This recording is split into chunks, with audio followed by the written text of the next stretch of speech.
what's going on, everybody? This is dkdynamite for a surprise video here for you guys this afternoon. We're going to be talking about all of the operator unlock challenges and some other updates for the launch window of Black Ops 6. Definitely stay tuned. But before we jump into that, be sure to hit that subscribe button down below, drop a like, and as a big reminder, we got plenty of brand new article coverage going up on detonated.com for those who want to stay up to date with all things Call of Duty. A couple of days ago, we launched the Detonated Stockpile, which is a Call of Duty bundle tracker. We currently have Modern Warfare 3 and 2, but we're going to be adding Warzone 1 era packs in the next couple of weeks, and of course, all Black Ops 6 bundles once those get added with the first season. You can, of course, follow me on Twitter at dkdynamite1. Appreciate all the love and support on some of the recent tweets. And, of course, Detonated on Twitter for all of the hourly coverage. Now, I do want to point out that, yes, I'm fully aware, as of right now, we still have the current COD HQ launcher. The current interface for the launcher is still live. It's unclear when we're going to get the big makeover and overhaul. They said mid-October, so that's around this week. It could be tomorrow. Keep in mind, ranked play for both MW3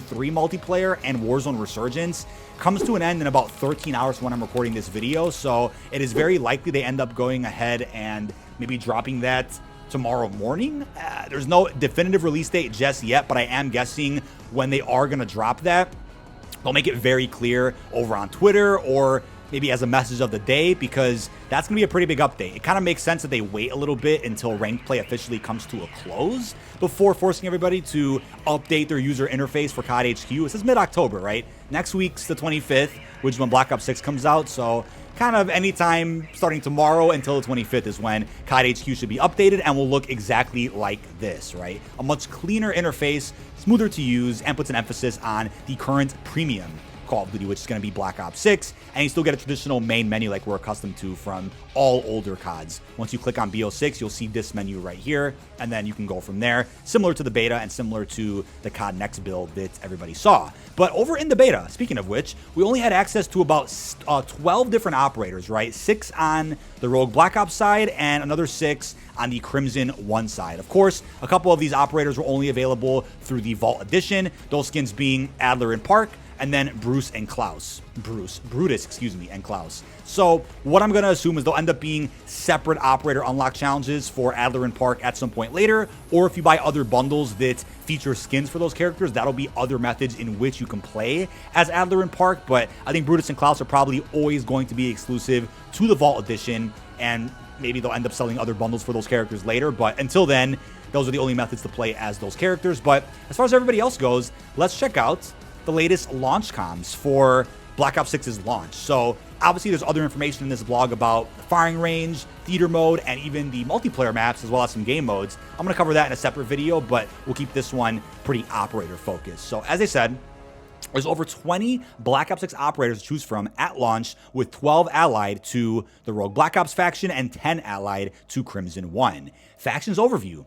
Operators are chosen from one of two main factions with some affiliations to other groups within these conclaves. For example, Gregory Weaver is ex-Requiem. The overarching goals of each faction is as follows. So as you can see, we have Rogue Black Ops. We're going to open that in a new tab, so you can see that in nice, beautiful, full screen. So on one side, you're going to be seeing the following, and obviously Woods is, of course, a part of the pre-order bonus for Black Ops 6, him with his legs, no wheelchair Woods, and then we'll talk about the other Woods variant skins in a second. But some of these, of course, weren't available during the actual beta. So when I was actually at Treyarch a couple of months ago, I got to play as Weaver a little bit early, but I know he wasn't somebody you can play as during the beta. You can see Maya as well with that awesome Shadow Spear shirt. And then obviously we have the other characters as well, right? You're going to see Nazir, West Point, Bayan, Alvarez, move my camera for a second, Payne, and then, of course, Marshall. Many of these were obviously playable during the actual beta. But continuing on the run and hunted by their former employers, the Rogue Black Ops team seek to uncover the truth of the infiltration of the CIA and expose the conspiracy for what it is, all while staying alive and clearing their names.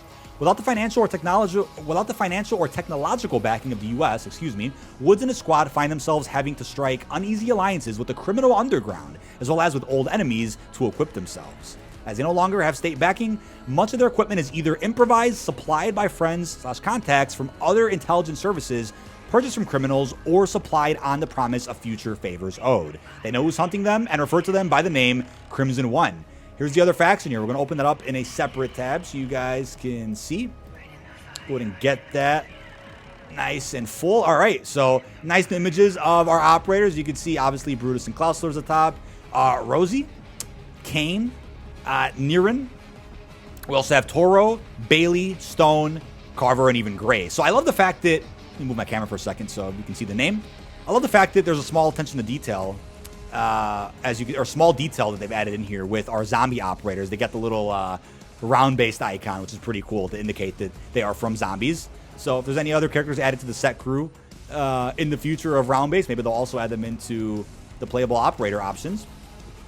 But as you can see, Crimson 1 represents a CIA operation initiated to hunt down the Rogue Squad. The team is officially sanctioned by the CIA and has access to all intel and tools to get the job done. It is made up of elite Black Ops soldiers to get the job done and led by the imposing Jackson Kane.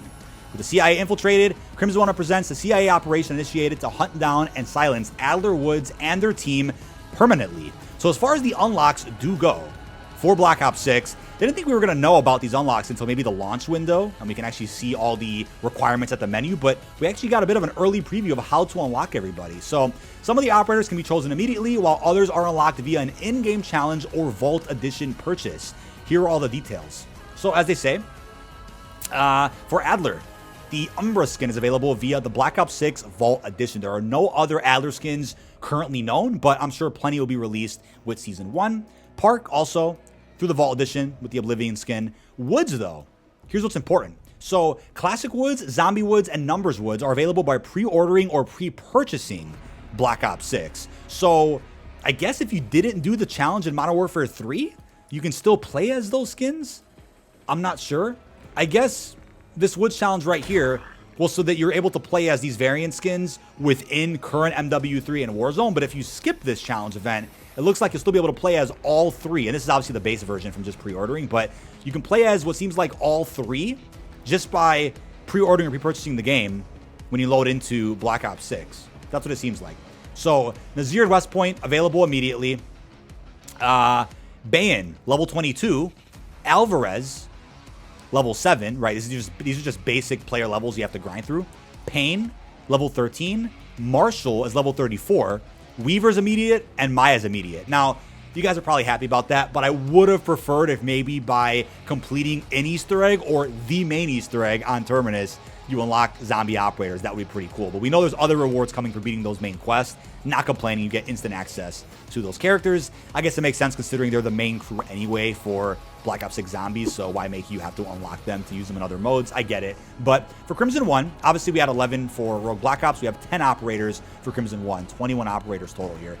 Brutus and Klaus are obviously only available through the Vault Edition. Rosie's going to be after level 16. And then Kane and Niren are immediate, as you'll see. Toro's after level 10. Bailey is after level 28. Stone is after level 40, a very popular character from Black Ops Cold War. And then Carver and Gray will also be immediate unlocks here for Black Ops 6. Again, that means that these operators are playable in multiplayer and zombies, right? As far as Warzone goes, you won't be able to play as these characters until the Season 1 update, which is probably at some point in mid-November. Then all the operators you have in Black Ops 6 can then be used in Warzone. Hopefully that's really clear. But something I also want to remind you guys about is in regards to prestige and progression. So when it comes to the operators you unlock by hitting certain milestones and levels, you'll lose, obviously, all of your unlocks when you hit a new prestige. Now, you can choose to permanently bring an item with you after you prestige. I guess you can choose an operator if you want, although it's more likely you end up choosing an actual weapon or piece of equipment. But if, let's say, you own an extra skin for a certain operator, like the Vault Edition ones, right? You can just still infinitely use those operators even after you prestige. Same goes for blueprints, right? If, let's say, you hit a new prestige, obviously all your weapons are locked, but if you own a blueprint or a mastercraft for that weapon, you can still use it even after you prestige. You'll never lose access to your purchased and cosmetic content that you got through bundles, a Vault Edition, Battle Pass, so on and so forth. Here's some other images, though, of our operators in Black Ops 6. So here's Adler. We have Park. Nice clean screenshots today in this blog post. I love them. We got Sergeant Frank Woods. Again, I know it's a little confusing because in the campaign he's paralyzed, but, you know, without ruining the immersion, if you want to play as the Woods, you could still do it. Pretend like it's not canon, right? You got Nazir, you got West Point, Bayan, Alvarez, Payne, and then we're coming towards the end here. We have Marshall. We got good old Weaver. Maya. And obviously at COD Next, we couldn't see like the actual lobby menu, or completed version, that is. It was a very early and unfinished version of the lobby menu. So I'm sure we'll get a really cool one like Cold War within BO6. Brutus, Klaus are obviously holding those Mastercrafts as well from the Vault Edition.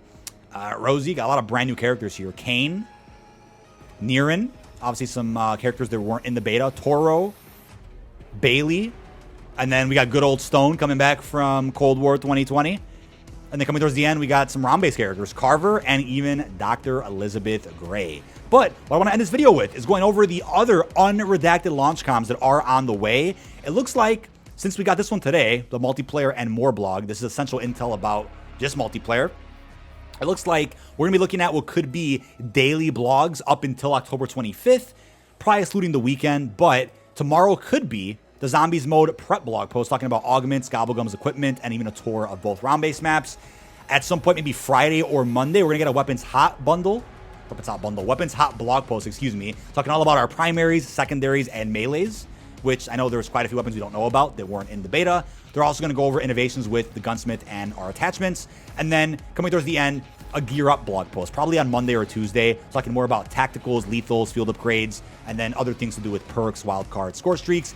And to round all that out, one that I'm most excited for, alongside the Zombies one, is a blog all about progression, talking about player levels, classic prestige, all the available rewards, full info on calling cards, reticles, and mastery badges, as well as other challenges. So looking forward to also hearing more about the weapon camo system. Gotta wait a few more days for that. But we are about close to a week away from the full launch of Black Ops 6, ladies and gentlemen. Lots of info still left to be revealed, which I'll be breaking down here on the channel and, of course, over through Detonated. With that being said, I really hope you guys have enjoyed, and I will see you guys on stream. Peace out, everybody.